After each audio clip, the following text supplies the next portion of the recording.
Welcome back everyone.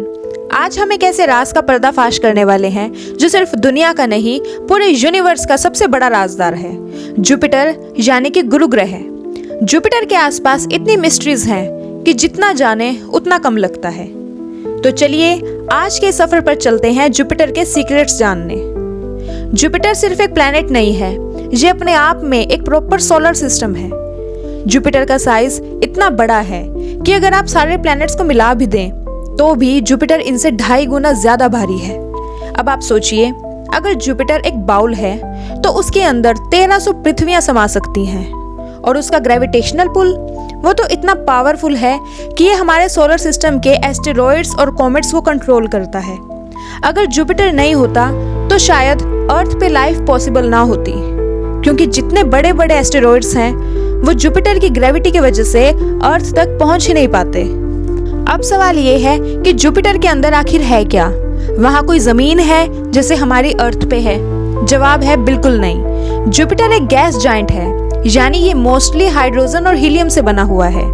लेकिन दोस्तों, Jupiter के अंदर का प्रेशर और टेम्परेचर इतना ज्यादा है कि हाइड्रोजन वहाँ एक अजीब से मेटल की फॉर्म में एग्जिस्ट करता है। इसे कहते हैं मेटेलिक हाइड्रोजन, जो इलेक्ट्रिसिटी कंडक्ट करता है। इसका मतलब जुपिटर के अंदर एक ऐसे मैग्नेटिक फील्ड है जो हमारी अर्थ की मैग्नेटिक फील्ड से 14 टाइम्स ज्यादा पावरफुल है, और ये मैग्नेटिक फील्ड जुपिटर को एक सुपर शील्ड बनाती है। चलिए अब बात करते हैं जुपिटर की सबसे बड़ी मिस्ट्री के बारे में, द ग्रेट रेड स्पॉट। ये एक ऐसा तूफान है जो लगभग 350 सालों से चल रहा है, और इसका साइज इतना बड़ा है कि इसमें 3 पृथ्वियां फिट हो सकती हैं। लेकिन ये तूफान कब शुरू हुआ, कैसे शुरू हुआ, इसका जवाब किसी के पास नहीं है। और सबसे अजीब बात ये कि ये तूफान धीरे धीरे छोटा हो रहा है, लेकिन वो कब तक चलेगा और क्यों खत्म हो रहा है, ये अब तक भी एक मिस्ट्री है। जुपिटर के मून्स भी कम मिस्टीरियस नहीं है। जुपिटर के पास अपने 95 मून्स हैं। सुना आपने, 95, और उनमें से कुछ तो इतने अलग हैं कि लगता है किसी एलियन प्लैनेट से आए हैं। सबसे ज्यादा इंटरेस्टिंग मून है यूरोपा। यूरोपा का सरफेस पूरा आइस से कवर्ड है, लेकिन साइंटिस्ट को लगता है कि उस आइस के नीचे एक पूरा ओशियन है, और शायद वहाँ एलियन लाइफ की पॉसिबिलिटी भी हो। और फिर है जेनीमेड। ये जुपिटर का एक मून है जो मरकरी प्लैनेट से भी बड़ा है। मतलब सोचो, एक मून एक प्लैनेट से भी बड़ा।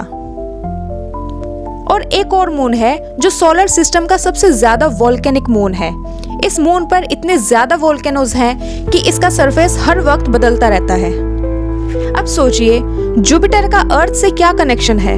एक थ्योरी ये है कि जुपिटर की वजह से ही अर्थ पे लाइफ पॉसिबल है, क्योंकि जुपिटर ने सोलर सिस्टम के शुरू के दिनों में सारे डेंजरस कॉमेट्स और एस्टेरॉइड्स को अपनी ग्रेविटी में पकड़ लिया और अर्थ को सेफ बनाया। और जुपिटर का एक और काम है, हमारी नाइट स्काई को और ज्यादा ब्यूटीफुल बनाना।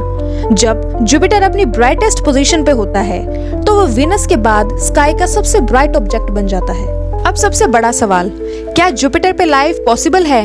आंसर है शायद नहीं, क्योंकि जुपिटर का एनवायरनमेंट इतना एक्सट्रीम है, इतना ज्यादा प्रेशर, इतना ज्यादा रेडिएशन, और कोई सॉलिड सरफेस नहीं कि हम जैसे ऑर्गेनिज्म वहां सरवाइव नहीं कर पाएंगे। लेकिन जुपिटर के क्लाउड्स में साइंटिस्ट को अमोनिया और फास्फोरस के ट्रेसेस मिले हैं, जो लाइफ के बेसिक इंग्रेडिएंट्स हो सकते हैं। तो क्या पता किसी दिन हमें जुपिटर के क्लाउड्स के अंदर माइक्रोस्कोपिक लाइफ फॉर्म्स मिल जाएं। तो दोस्तों, ये था जुपिटर के कुछ सीक्रेट्स का सफर। एक ऐसा प्लैनेट जो ना सिर्फ अपने साइज और पावर से हमें अमेज करता है, बल्कि अपनी मिस्ट्री से हमें सोचने पर मजबूर कर देता है। क्या जुपिटर के कुछ और भी सीक्रेट्स हैं? क्या वहाँ फ्यूचर में हम जाकर कुछ नए आंसर ढूंढ सकते हैं? अगर आपको ये वीडियो पसंद आया हो तो लाइक करना, शेयर करना और नैन्सी शर्मा लाइव को सब्सक्राइब करना मत भूलना, और कमेंट में ज़रूर बताना कि नेक्स्ट वीडियो किस टॉपिक पर चाहिए। तब तक के लिए stay curious and keep exploring. मिलते हैं अगले वीडियो में।